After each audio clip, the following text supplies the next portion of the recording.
We go racing. Lamborghini leads as Franck Pereira heads the pack downhill for the first time towards Eau Rouge. It is Lucas Auer who will go second, and third, Alessio Rivera. So far, so good as they squeeze their way through Eau Rouge. Uphill for the first time. Look down from the drone. It's a dry track. It is a fast track, and Franck Pereira leads. Yeah, he got the advantage of starting in pole position. Lucas Auer was sort of swamped by Alessio Rivera in the Ferrari, but up the hill. And the Mercedes has now found herself back up into second place. So let's see what's going to happen. Getting through Les Combes on the opening lap. It's always very busy. Cars to the left of you, cars to the right of you. And on the story goes. Through Les Combes they come then. And as the field wriggles its way down towards Bruxelles, everybody edging left and right, looking for clear track space. But Franck Pereira has the best seat in the house, and he is trying to pull away now as the cars accelerate for the first time through Speaker's Corner, the Jackie X corner as it now is, and down towards Pouhon. The BMW's on the prowl, but Lamborghini trying to edge clear up front. Lucas Auer going with him. You're on board here in number 2. That is the Lukas Stoltz-driven Mercedes that he shares with Jules Gounon and Fabian Schiller, and then they will power their way up towards the pith path for the first time. The top two, Pereira and Auer, right now are not only closing to one another, but they are pulling away from Alessio Rivera, and he in turn has dropped Glenn Van Berlo. Yeah, Lucas Auer has clearly closed up to the tail of Franck Pereira, and I don't know whether he's going to think about a pass. He is! Brave move up the inside. Great racecraft from the Austrian driver to put himself into the position to take the advantage away from Franck Pereira. I think I probably caught Franck Pereira unawares. I don't think he was expecting that late dive from the Mercedes. That's our first drama. It is one of the Rutronic Porsches, isn't it, that's gone off the road, and I would offer you that might be 97 of Dustin Blattner. Let's watch and see if he can. Oh, I think that was contact with the Ferrari 52. There will be no wave by, no wave by. No wave by because nobody is off the lead lap. Green flag shouts from race control, and that means that the race track is good to go. The safety car is in. Lucas Auer, he's certainly not in a hurry. He wants warmth in those tyres. Now he pulls the pin. So he's got a slight jump on Davide Rigon up the hill, up into the chicane, and behind Davide Rigon has got Lucas Stoltz all over him as they break in, but everybody follows line astern, which is pretty good behavior. Again, after that period behind the safety car, full course yellow tyres will be slightly down in pressure, down in temperature, but Lucas Auer is able to do a clean exit. But still Glenn Van Berlo at the wheel, and have a look at it here in the replay. Coming out of Eau Rouge, and it goes light, and it is airborne. Wow. Coming through Eau Rouge. What a shot that is. Wow. Well done, the production team, to catch that one. I mean, I've never seen that happen there, but I can understand why I did. 998 struggling in contrast, and so also is 98. So Jackson Evans 16th. Marco Wittmann's Rover liveried as well as Rover Racing Run car might lose another place here because there's another big dive. That to the inside line is Matt Campbell. Porsche against BMW, and Julian Andlau, who starred here in the WEC race, is doing it again. Yeah, again, a very, very late dive, but the BMW side by side down the hill. Porsche's on the inside going into the switchback, and side by side, and the BMW's got to run inside the top of radio. Well, that'll be the scene. And again, look behind it, the battle going on. 4 cars, an Audi, 2 Porsches. Oh, four abreast going up Camel Straight. And the one that's gained is Julian Andlau, I think, in the Rutronic car, because he's come from the back of the queue to the front of it. He's got ahead of Ricardo Feller, also Matt Campbell and Marco Wittmann, and that with a tow and absolutely massive whatnots has put Julian Andlau 4 places up the road. Well done. And let's just see, Lucas Auer in charge, Davide Rigon second. Oh no, Auer's got a problem, he's got a puncture, hasn't he? He's got a left rear that looks like it's gone down. It has. Lucas Auer, the race leader, with a left rear puncture. He doesn't have to get that far around the lap, but 48 Mercedes then with a punctured left rear. Battle on here as Mathieu Druni gets up the inside and moves himself up past number 9 of Elise de Pauw. That's for position then, so the Aston up into the top 6. ComTU Racing running them new this year, of course, new car, but also new alliance, moving away from Audi. And Mathieu Druni, the reigning sprint champion in Europe, looking really promising here. Aston are coming into this quietly confident. They're not making a big noise about it, but they think they've got a really good chance. And off the road has gone 38, and that's well beached in the gravel. That's the Haas RT, Haas Racing Team Audi. Look at this, Mies can't do anything about gaining track position, and he's already lost out to Fabian Schiller. this is, in theory, where the Mustang should have a bit of an advantage in a straight line. But Jim Pla dives up the inside, trying to keep Matthew Drudy at bay. Christopher Mies, so often the front runner here, having to be lapped. And Drudy right round the outside of the Audi, inside at the exit of Lecombe. Job done. Brilliant move by Matthew Drudy. Goes by, and that puts the Aston up into 3rd place. Fantastic move. Beretta and Jaminet also losing time. Oh, there they are in the gravel. So the number 77 is Beretta, the number 92 is Jaminet. And that's 26. That's the other part of the accident. That's got serious damage, hasn't it? You can see it's been off. There are more bits dropping from it. The front wheel didn't want to turn. Ivan Klimenko drags it round. 16 is in strife. That's the Uno team with Landgraf Mercedes. So there's been a big sort out with it. Oh, a puncture for the McLaren as well, 158. It's all kicked off. There are 4-5 cars in big strife here. Right, so this is 26. He moves across on the Mercedes. Oh no, it was the other Audi that moved across. And Klimenko kind of had to take evasive action and got into the back of the McLaren. So 2 incidents. That one, elsewhere on the lap, we'd already had, I think, one. Now, was that people slowing because of the full course yellow? And some jinked out of the pack because the cars ahead were slowing and caught them by surprise. And it was a trigger effect of that. I think it may well have been.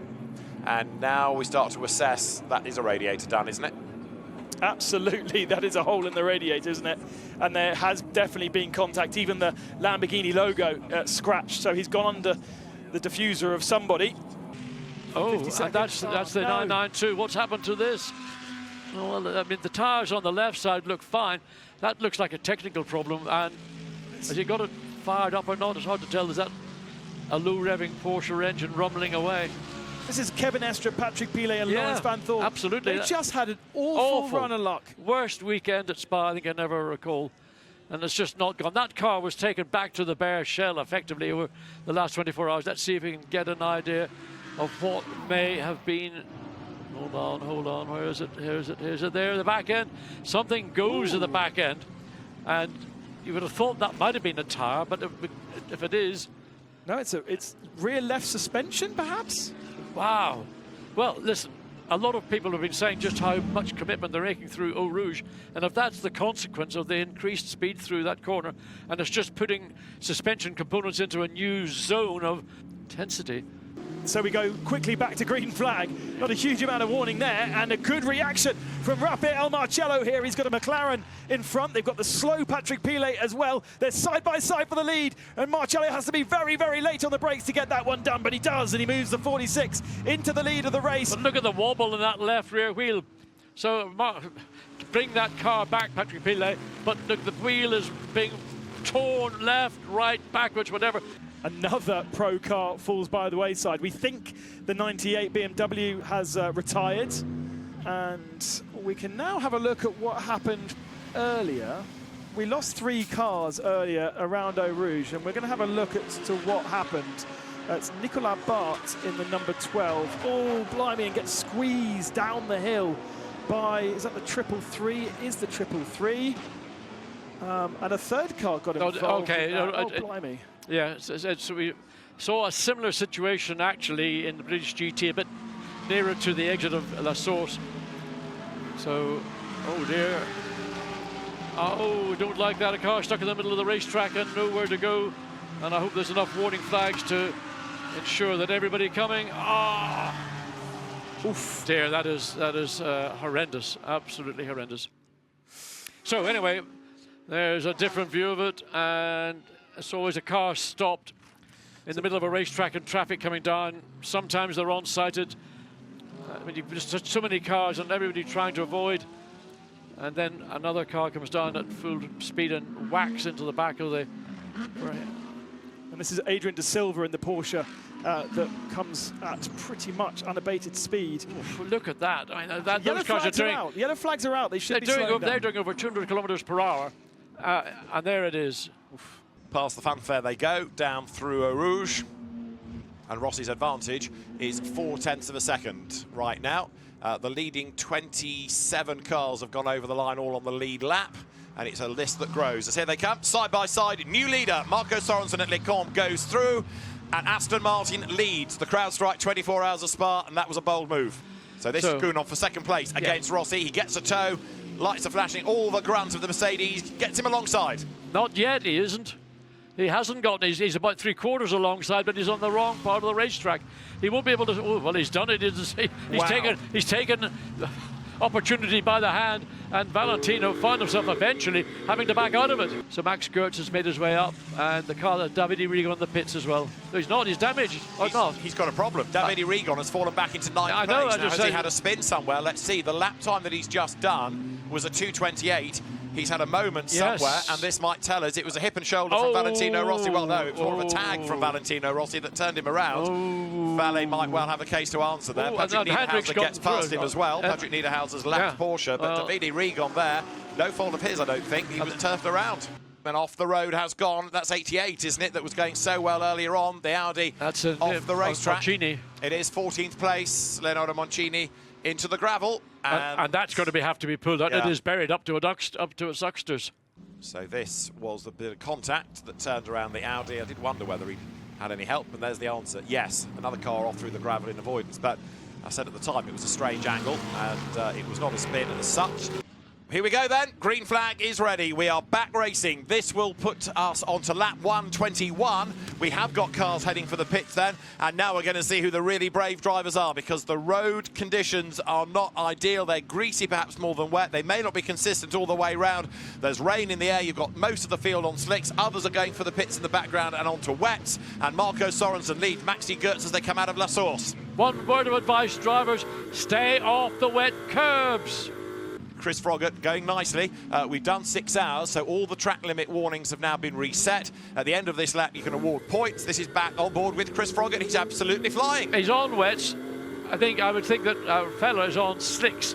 The pace that we saw the 93 Ferrari gain going through Pujol and almost getting ahead of the Audi had to be simply a set of wet weather tyres. Now, it dives up the inside, gets that position, they'll have traction off the corner.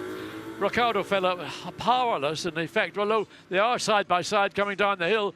Riccardo Fella is not going to give up that position, and so back to status quo, but it's the transition back up over the top. And look round the outside. Fella had to go on the inside of radio, an overtake on the outside of the circuit. That might be looked at.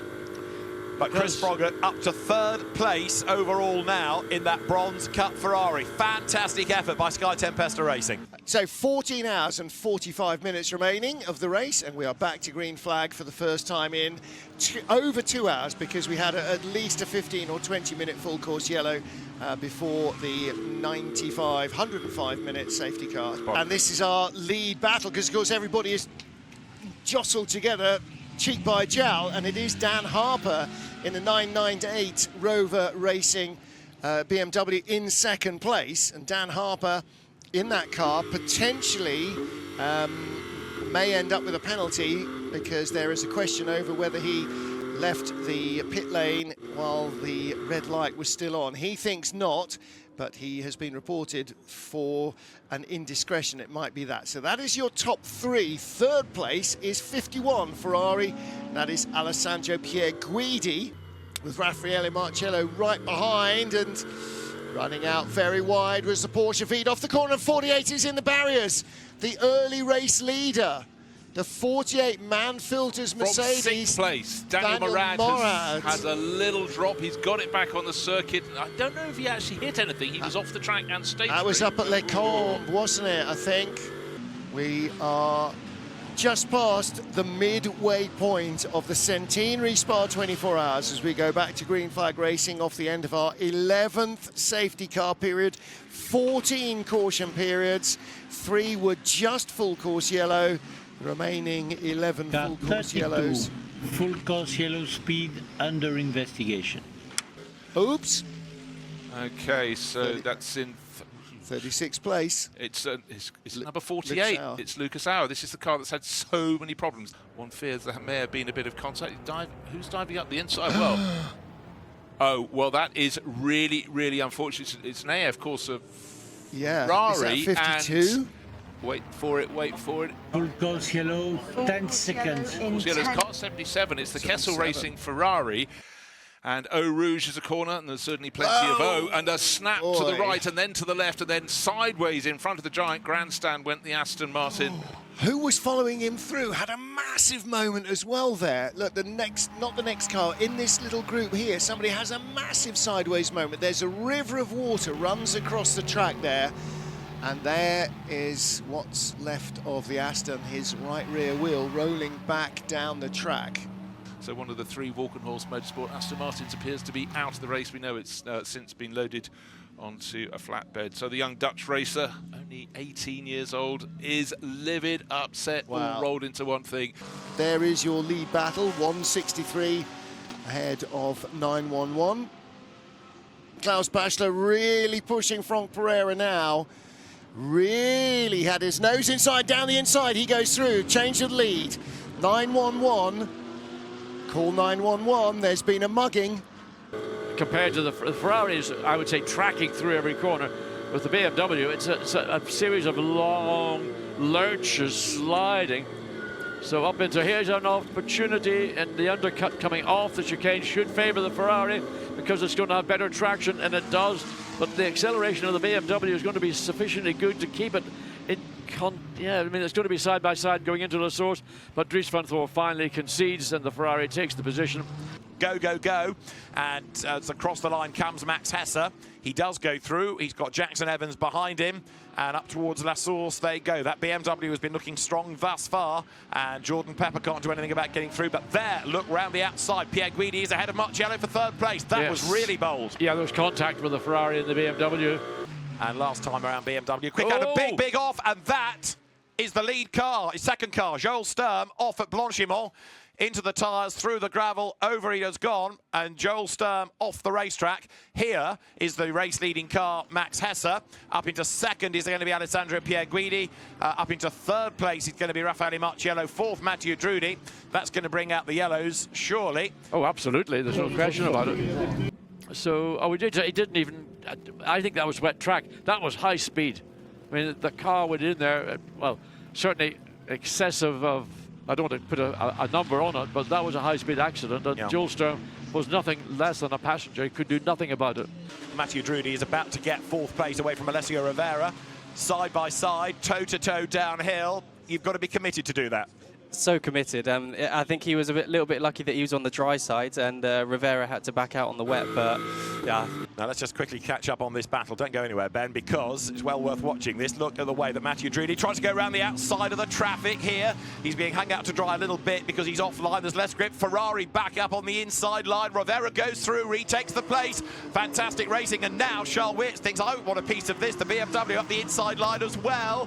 You're trying to have your race, there's traffic around, it's really difficult to juggle this, isn't it? Oh, this is, I mean, this is what you love and also hate as a driver, because you're thinking, right, I can make an opportunity here, I can get someone, but also if I touch that bit of damp, I'm off. I think Matteo Drudi shouldn't have tried to go around the outside of the Ferrari into Campos, because it automatically put him on the outside of the exit of the corner, which opened up the door for Rivera to come up the inside. There it is. Oh, my goodness. Front damage there. Heavy damage to the 74. That's the car that Ben Tuck was driving. John Hartshorn there, the British driver, very experienced driver getting out of the car. Looks as though that's been quite a whack. Yeah, coming out of Brussels down to Speaker's Corner. Yeah, running wide. It may have been the curb. There he is. He comes out of the corner. And oh, no, you can see the rubber. He was on the gas. Look at he had full throttle at that point, and it just broke traction at the rear, and then once it was gone, the effect just carried across. I mean, there was very little that was going to be recoverable from that. It all happened in the blink of an eye. Yeah, Mathieu Jaminet is in 4th place. The 96 Porsche, which was and a roundup. That'll be another yellow. Number 8 Ferrari got turned around, got collected by the Aston Martin that had nowhere to go. It was absolutely blindsided. The Ferrari, during that spin, it just came across the track. The Aston was doing nothing wrong, just in the wrong place, wrong time. Another interruption, and they're skipping off the circuit. Which of the it's got damage from that incident? That's the Valentino Rossi car. So Valentino Rossi got embroiled in that. He was in that battle pack, and he's also got caught up slightly with that Ferrari coming across the racetrack, with the Aston Martin being drilled, and Valentino Rossi has picked up a little bit of damage in that. And look how close the two of them are. Once again, battle resumed. This time Dan Harper versus Nicky Team. Okay, so this, under green flags, is going to be Nicky Team's opportunity to make a move against Dan Harper, who's on the gas straight away in the car, hopping and skipping, even in the pit lane. Harper lost the rear end in the narrow pit lane there, was able to gather it up. Here comes the Ferrari. Is that the Ferrari 51? No, it's not. It's 12th position. It is 51, but it's in 12th place, no, or was, and Pierre Guidi goes round the outside then, so that is going to give him the lead, isn't it? Yeah, I think it is.